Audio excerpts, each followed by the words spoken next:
Avez la différence entre le royaume d'Israël et le royaume de Juda. Des grandes lignes, des grandes lignes.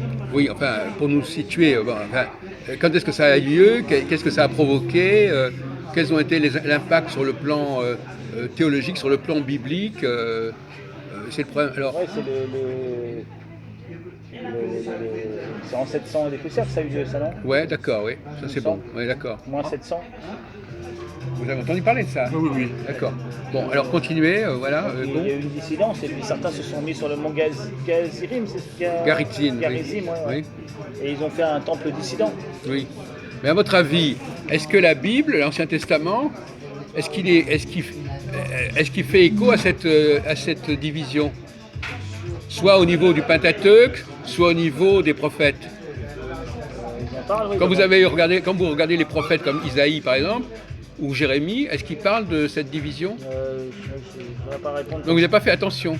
J'ai pas lu tous les prophètes, donc j'ai peut-être loupé les passages, je sais pas. Ah oui. Ouais, parce que je suis pas un spécialiste de la Bible, moi. Vous n'êtes pas un spécialiste de la Bible. Ah, Je excusez-moi. connais pas toute la Bible en entier. Ah oui, d'accord. C'est ça le problème. Parce qu'il faut quand même les prophètes. Vous par exemple, est-ce que vous êtes son renfort? Enfin, Oui. vous finalement, je vous pose la question, est-ce que la division politique entre le nord et le sud, à la mort de Salomon, est-ce que ça a eu un impact sur le Pentateuque ou sur les livres des prophètes? Oui. Ça vous fait, quand vous dites oui, ça vous fait penser à quoi? Ah. Est-ce que ça crée de la confusion? Est-ce que ça crée des problèmes? Cela expliquerait que des choses soient écrites deux fois. Enfin, la même chose écrite deux fois, c'est peut-être qu'on a réunifié après. Je veux dire, ils ont fait une scission, ils ont chacun leur texte, et puis après ils reviennent ensemble, et puis on met côte à côte les mêmes textes. Oui. Ou à des endroits différents. Oui. Donc je soupçonne Oui. que... Non, mais est-ce que ça crée des contradictions dans le texte biblique? Vous dites Non. deux fois, vous parlez de redondance, mais la redondance, c'est des redondances. Non, mais est-ce qu'il y a des contradictions Non. au niveau théologique, Non, au niveau non. du discours? Bon. Et vous, par exemple, Jean-Paul? Là, je ne saurais pas répondre, hein, comme ça. Je pourrais voir les passages. Parce que l'idée de départ de René Louis n'est pas mauvaise. C'est-à-dire, effectivement, s'il y a une scission, ça explique peut-être certaines incohérences dans le propos. Mais lui, il parle plutôt d'incohérences formelles Oui, que d'incohérences de fond. c'est ça, incohérence Alors formelle. qu'en réalité, il y a des incohérences de fond. Il faut que vous nous fassiez part, mais c'est un peu. Alors, on ne peut pas les deviner là. Eh bien, par exemple, deviner, il ne s'agit pas de deviner, il s'agit de savoir. Oui. Alors, je vais dire une chose. Ce genre de texte, il faut les lire plusieurs fois, à des périodes différentes. On lit à un âge donné, on lit plus tard, et c'est une question de culture générale. Oui. Il faut lire et relire, mais à des espaces différents, après avoir discuté et tout ça. Bon, d'accord. Oui, enfin, on peut dire ça. Oui, c'est bien gentil, oui, c'est gentil. Regardez, lisez ce paragraphe, là, les 5 lignes, là. La colère du Seigneur frappe le royaume d'Israël. Voilà, écoutez bien. Le Seigneur lance sa parole contre le peuple de Jacob. Oui, elle est tombée sur le royaume d'Israël. Tout le monde le sait. Tout Éphraïm et les habitants de Samarie le savent. Bon. Alors, vous l'avez lu, vous regardez aussi, parce que peut-être vous avez... Je vais pas mes lunettes. Bon, alors, on va vous le... J'ai une loupe peut-être. Voilà. Mais je peux vous le lire parce qu'il parle pas assez fort. Mais J'ai une loupe, alors, mais regardez, pas alors lisez, parce que je veux pas qu'on discute quand on ne sait pas si vous ne connaissez. Vous lisez ces quatre lignes. Là. Allez-y. Relisez-le. La colère du Seigneur, non ça je lis pas, c'est un sous-titre qui était rajouté. Le Seigneur lance sa parole contre le peuple de Jacob. Oui, elle est tombée sur le royaume d'Israël. Déjà, le royaume d'Israël, c'est un problème. Bon, tout le monde le sait. Tout Éphraïm et les habitants de Samarie le savent. Voilà. Donc Israël et Samarie, c'est pas la même chose. Attendez, on n'a pas dit ça. Il y a 4 noms propres qui apparaissent. D'accord? Lesquels, les 4 noms propres? Israël, Samarie. Non, 4. Il y en a 4 qui apparaissent. Jacob aussi. Il y a Jacob et il y a Jacob, Israël, Samarie et, Ephraim. et Éphraïm. Qui c'est Ephraim? Ah, c'est marqué, vous l'avez lu vous-même, Éphraïm. C'est la note aussi. Non, mais Éphraïm. Mais je connais pas Ephraim, moi je suis pas. Éphraïm, c'est un des fils de Joseph. C'est une des tribus d'Israël, Éphraïm. Ah, c'est une tribu d'Israël. Oui, parce qu'il n'y a pas de tribu de Joseph, mais par contre, il y a la tribu d'Éphraïm et de Manassé. Donc, alors, vos réflexions, vous, professeur, ces textes-là, comment vous le comprenez? Parce que quand même, c'est gros comme truc, ça. Il a d'ailleurs commencé à faire une réflexion. Et ça, c'est dans le début de Isaïe, hein, c'est pas n'importe quoi. Jacob, c'est plutôt le royaume de Juda, non? Continuez, non, attendez, on va pas vous interrompre. Hein. On voulait, Il y a après, je une vous fais... contradiction entre Juda et Israël, là, on a l'impression. Bon, attendez, continuez, laissez-vous aller, commentez les 4 lignes et dites-nous qu'est-ce que ça peut vouloir, qu'est-ce que ça fout ici, ce texte? Qu'est-ce que ça fout ici? À qui ça s'adresse? Et question subsidiaire, quand il est dit « Écoute Israël », schéma Israël, ça s'adresse à qui, écoute Israël? Juda, non? Vous dites vous-même que le royaume du Nord, il s'appelle comment? Israël. Alors? Vous n'êtes pas sorti de l'auberge. Vous dites, alors, je vous dis, écoute Israël, vous me dites que c'est le royaume d'Israël, et vous dites que ça s'adresse à Juda. C'est pas Juda, c'est pas Si ça s'adresse à Israël, ça ne s'adresse pas à Juda. Il ne faudrait quand même pas dire n'importe quoi, Ah oui, excusez-moi. bien sûr. Bon, Oui, c'est sûr qu'il y a une contradiction. Ouais. bon. Donc Isaïe, là, il s'adresse à quelle population, cher monsieur? Vous pouvez l'aider, hein, si vous voulez. Bah, Israël, alors, Israël. Et la population d'Israël, c'est quoi? C'est qui? C'est qui les Israéliens? Les Israélites? Oui, les Béné Israël, les enfants d'Israël, c'est qui? C'est les tribus de... C'est quelles tribus là qui sont dans le nord là? Il y en a combien de tribus dans le nord? Je me souviens plus là, il y a une séparation. Non mais il y en a combien au sud et combien au nord? Voilà, c'est ça le problème. Il y en a combien au sud? Il y en a 2 au sud, Et donc c'est les 10 au nord. 10 au nord. Et on dit parfois les 10 tribus perdues. On les 10 tribus, voilà. Voilà, vous devriez savoir ça. Bon. Donc, il y a 10 tribus qui constituent le royaume d'Israël, Ouais. ou d'Éphraïm, ou de Jacob, ou de Samarie. Ce sont les mêmes, c'est des choses qui, c'est pareil. C'est pas des trucs différents. Donc il parle à ces 10 tribus. Voilà. Donc vous vous rendez bien compte que quand vous trouvez dans la Bible, dans le Pentateuque, des références à Israël, est-ce que ça veut dire que c'est des textes qui ont été élaborés pour les gens d'Israël et pas pour les gens de Juda? Donc Ouais, pas pour... Et Juda, c'est quand même Jérusalem, c'est pas n'importe quoi. Ouais. Jérusalem, c'est quand même Sion. Voilà. Donc, non, mais il y a des explications. Mais apparemment, vous n'aviez pas réfléchi à ça. Il faut bien comprendre que Israël ne renvoie pas à Juda. Hein? Oui. Bon. Et Alors, vice-versa, et alors, ce qui est amusant aussi, c'est que Israël, c'est le nom de Jacob. L'échelle de l'ange. Tu es Jacob, tu as lutté contre l'ange, désormais tu t'appelleras Israël. Voilà. Vous savez ça? Donc, enfin, c'est très connu l'échelle de Jacob. Oui, mais je m'en Bon. fous un peu. Non mais d'accord, tu vous en foutez, on n'est pas là pour s'en foutre. Bon. Simplement pour dire que Israël et Jacob, c'est la même chose. Jacob, il s'appelle Israël. Ouais. Et les tribus de... Voilà. Bon, donc, déjà, quand on dit dans la Bible, il y a eu l'échelle de Jacob, on dit... Alors, Jacob est devenu Israël. Est-ce que ça n'a pas été écrit par les gens d'Israël? Vous comprenez? C'est ça le problème aussi. On peut se demander pourquoi est-ce qu'ils ont voulu que ce Jacob il prenne le nom d'Israël. Voilà. Bon, alors ça aussi, donc c'est marqué par le domaine. Ce qu'il faut bien comprendre, c'est que souvent, vous, chrétiens, bon, et les juifs c'est pareil d'ailleurs, vous croyez que le mot Israël renvoie forcément à la Judée et à Juda. Or, c'est pas du tout le cas. Or, vous-même, vous le saviez, c'est ça le plus drôle. Lui, il a dit dès le départ, le royaume d'Israël, c'est pas le royaume de Juda. Et après, il me dit, je lui demande, écoute, Israël, il me dit, ça s'adresse à Juda. Donc, ils n'arrivent pas à coordonner, c'est parce qu'ils ne sont pas juifs. Ils n'arrivent pas à coordonner mentalement les informations dont ils ont Apparemment, en tête.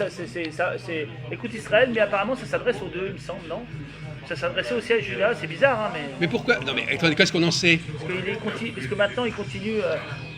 Mais, Judas, alors, pourtant. mais le fait que. Alors, René Louis, ça nous fait rire, c'est pas parce que maintenant les gens continuent à faire un truc que ça veut dire que ça nous explique pourquoi c'était dans la Bible comme ça. Hein, c'est Non, pas, donc, c'est pas voilà. la praxis actuelle qui nous explique le sens, le Je sens dis du peut-être texte. que ça s'appliquerait aux deux, mais je sais pas, je suis Non, pas mais- sûr. sociologiquement et ethnologiquement, bien entendu. Mais ça nous renvoie, ça nous sort pas, on s'en fout. D'accord. On s'en fout. Que ethnologiquement aujourd'hui les gens croient que quand on dit schéma Israël, ça s'adresse aux Juifs, mais ça ne nous explique pas le texte. Bien sûr. Et ils peuvent très bien être à côté de la plaque. Ou pas. On ne sait pas. Enfin. Pourquoi ça? Ben si, on le sait. On le sait. Bon. Est-ce que vous savez par exemple que quand Jérémie parle, il parle des deux sœurs. Et vous savez quelles sont les deux sœurs? C'est Israël et Juda. C'est-à-dire qu'ils ont complètement intégré, parfaitement intégré l'idée qu'il y avait deux populations, deux États. Ouais. Et ça, vous l'avez complètement squeezé, ça, ce problème-là. Et quelque part, donc les Juifs, c'est des gens qui viennent de Judée, Ouais. pas d'Israël. C'est sûr. Bon. Donc, C'est comme l'État d'Israël moderne de 48, ils l'ont pas appelé Juda, mais Israël aussi. ben, ils ont eu tort. C'est vrai que on se pose la question. Ils ont eu tort, parce qu'en appelant Israël, ça crée de la confusion. Bon, effectivement, il y a des raisons. Non, c'est-à-dire qu'il faut quand même essayer à la fois. Vous pouvez dire, on peut toujours jouer à l'historien qui dit aujourd'hui c'est comme ceci, comme cela, mais c'est pas. On est des gens sérieux. On ne va pas simplement dire voilà ce que les gens croient aujourd'hui ou ce qu'ils ne croient pas. Bon. Maintenant, un autre problème qui se pose, c'est au niveau théologique. Est-ce que les gens d'Israël avaient la même théologie que les gens de Judée?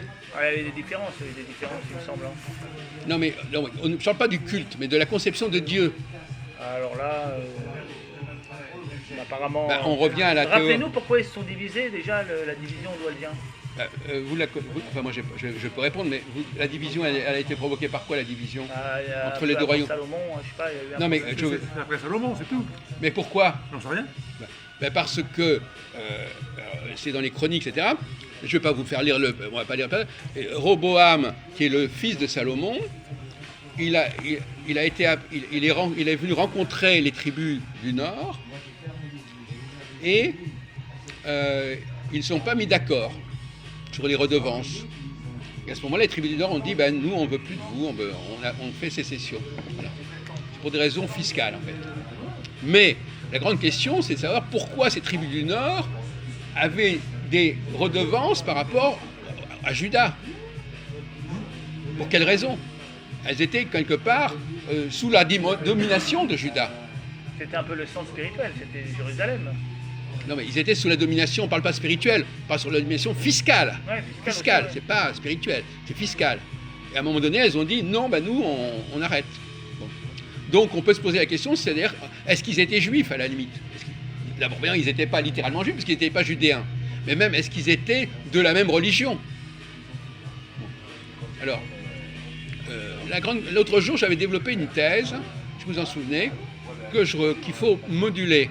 J'avais dit, c'est les rois de Judée qui ont voulu expanser l'idée de Dieu pour qu'elle soit reconnue par les autres populations qu'ils avaient sous leur domination. Vous vous souvenez de cette thèse? Moi, maintenant, je vais dire plutôt le contraire. C'est-à-dire que ce sont les populations qui n'étaient pas de Judée qui ont élaboré une théologie pour dire, finalement, le Dieu, il est pour tout le monde, etc. Voyez-vous? Donc il y a déjà dans la philosophie, dans la théologie israélienne ou israélite du 7e siècle, quelque chose qui préfigure le discours chrétien de cette espèce d'universalité de Dieu, etc. Donc, on n'a pas attendu Jésus pour développer cette théorie-là. Donc Jésus, il adopte finalement le discours d'Israël. Et c'est pas par hasard qu'il est de Nazareth, parce que Nazareth, c'est au centre du royaume d'Israël, et pas au royaume de Judée. Donc c'est pour ça qu'on dit d'ailleurs Jésus de Nazareth, Inri. Jésus de Nazareth, etc. Bon.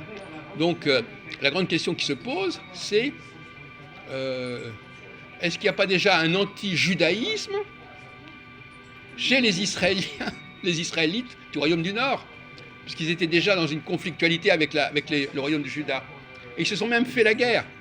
Quelques années avant la destruction du royaume d'Israël, les Israéliens, entre parenthèses, ils ont fait alliance avec les Syriens pour essayer de conquérir Jérusalem. Je ne sais pas si vous le savez, ça. Ouais. Bon. en 734, moins 734. Et alors c'est là qu'apparaît la fameuse formule de De- Emmanuel. Voilà. C'est à ce moment-là qu'on parle d'Emmanuel. Pourquoi on parle d'Emmanuel à ce moment-là? Vous savez qu'on parle d'Emmanuel dans Isaïe. C'est ce que nous avait.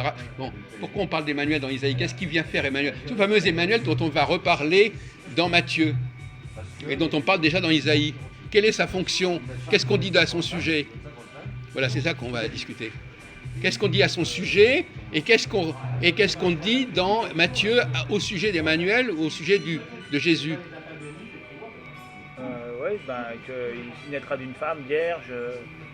C'est ça. Hein. Enfin, il naîtra, bon, vierge, on ne sait pas. Il naîtra d'une femme. Ouais. Et alors, qu'est-ce qu'on dit dans Isaïe, à votre avis? Vous voulez que vous connaissez le chapitre 7, c'est pas... C'est Dieu avec nous, on l'a lu l'autre fois. Oui, non, mais d'accord, mais dans quel contexte c'est dit, ça? Qu'est-ce qu'on dit de ce garçon?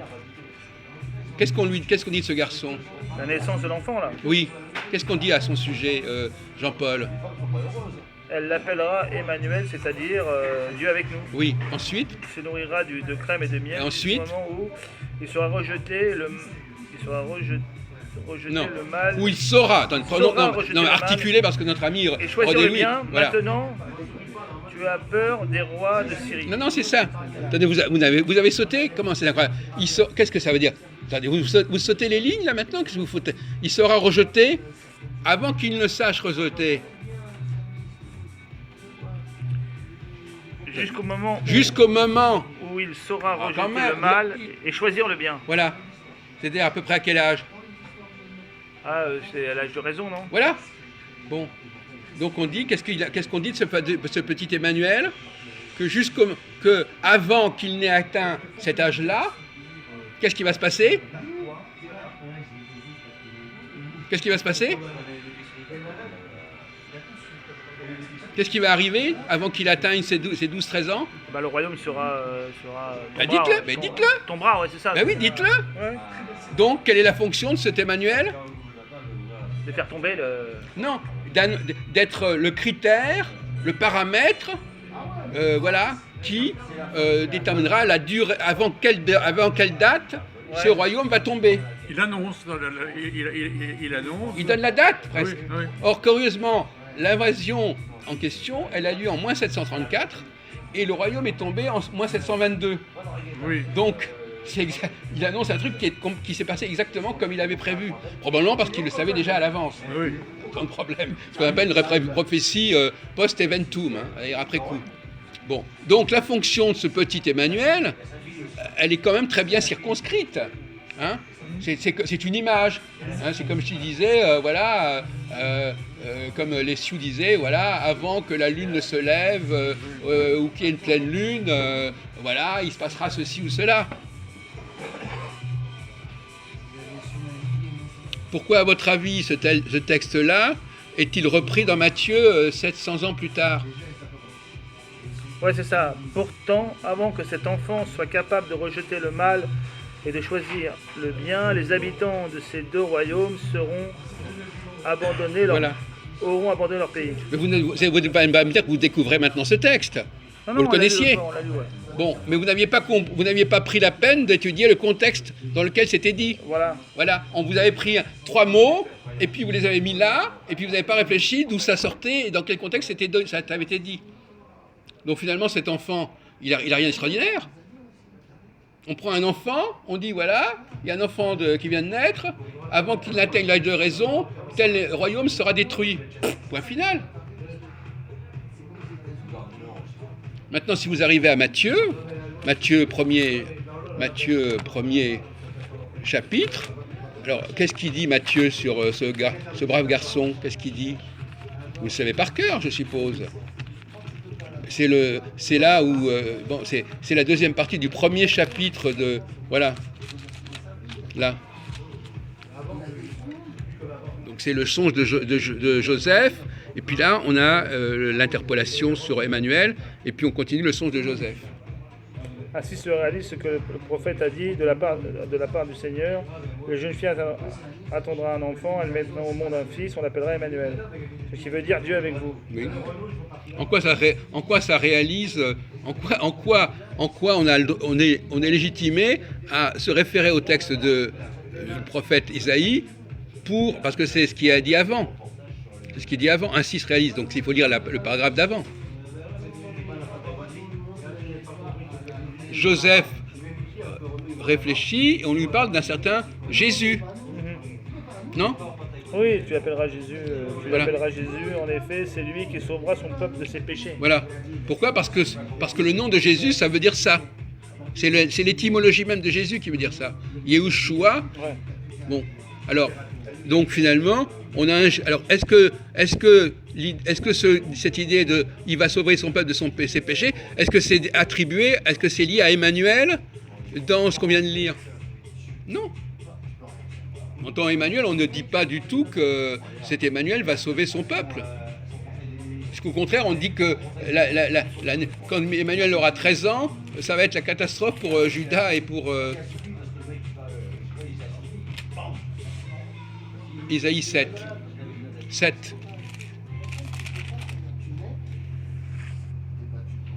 Donc, est-ce que cette référence de Matthieu à Emmanuel est pertinente?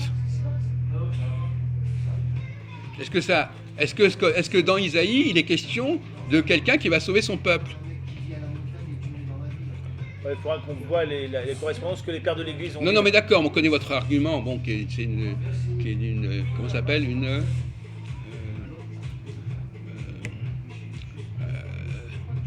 dilatoire, voilà, argument dilatoire. Non mais d'accord, bon, peu importe, toujours est-il que c'est une utilisation abusive de ce passage. C'est un détournement de sens du passage, on est d'accord.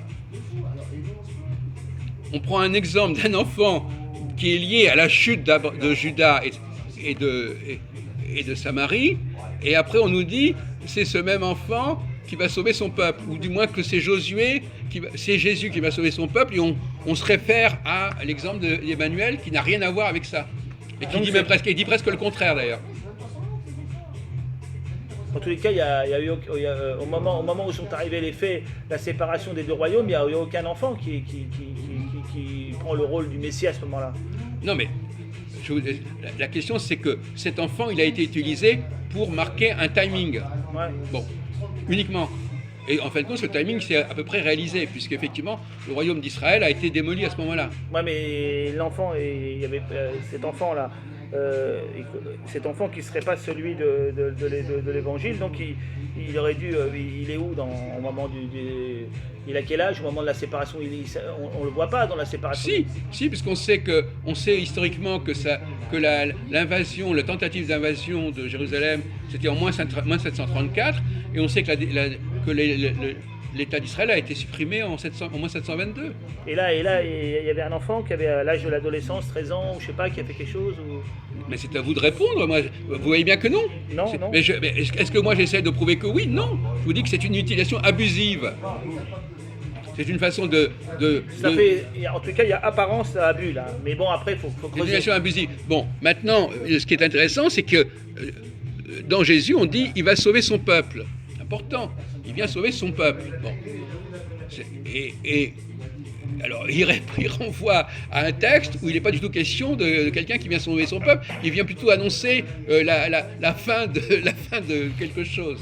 La destruction d'Israël. Disons que pour ceux qui sont devenus chrétiens, pour les juifs, parce qu'il y a toute une partie des juifs qui ont suivi quand même le Christ, une petite partie des juifs qui sont devenus chrétiens. Il a quand même sauvé une petite partie, même si une grande partie n'a pas voulu le reconnaître. Non, mais on ne dit pas ça. On dit que le texte lui-même. De toute façon, je n'ai pas dit qu'il n'était pas. Je sais pas le débat. Je dis simplement que là, il est dit que Jésus va. Vous m'avez pas entendu. Jésus va sauver son peuple, mais c'est pas ce qui est dit à propos d'Emmanuel. C'est ça que je suis en train de dire. Je ne suis pas en train de discuter de savoir s'il a sauvé son peuple ou pas. Il se trouve qu'effectivement, il a sauvé son peuple comme il y avait à sauver le peuple d'Israël ou d'Égypte, en fait, etc. Bon, c'est un problème. Bon. Donc maintenant, la question, c'est que, on en avait parlé, vous savez, on avait dit 4e religion. La question, c'est que la théologie de l'État d'Israël, c'est pas la théologie. Parce qu'il y a deux théologies qui se croisent. On l'avait déjà dit dans le chapitre 3 de l'Exode, il y a deux théologies qui se croisent. Vous savez ça. Il y a la théologie je suis le Dieu d'Abraham, Isaac et Jacob, Et puis en plein milieu du texte, il est marqué « Je suis celui qui est ». Ouais. Bon, donc, alors je suis celui qui est, c'est déjà une démarche de l'État du royaume du Nord. C'est le royaume du Nord qui veut un Dieu intégral, etc., qui veut complètement, qui remet en question la verticalité du royaume de Juda. Donc, eux, ils imposent cette théorie-là. Et alors, ce qui est amusant, c'est quand vous les regardez Isaïe, c'est lui-même qui dit dans un passage « Dieu créa le ciel et la terre ». C'est-à-dire qu'il a un passage qui est repris au début de la Genèse. Donc finalement, on pourrait même se dire qu'il y a des passages du premier chapitre de la Genèse qui sont pris dans Isaïe, puisque lui, il dit ça. Et ce fameux Dieu qui a créé le ciel et la terre, c'est pas le Dieu qui s'est révélé à Abraham, Isaac et Jacob. Enfin voilà, un nouveau débat, etc. Voilà. Bon, donc on vous souhaite bon appétit. Hein. Donc, d'accord.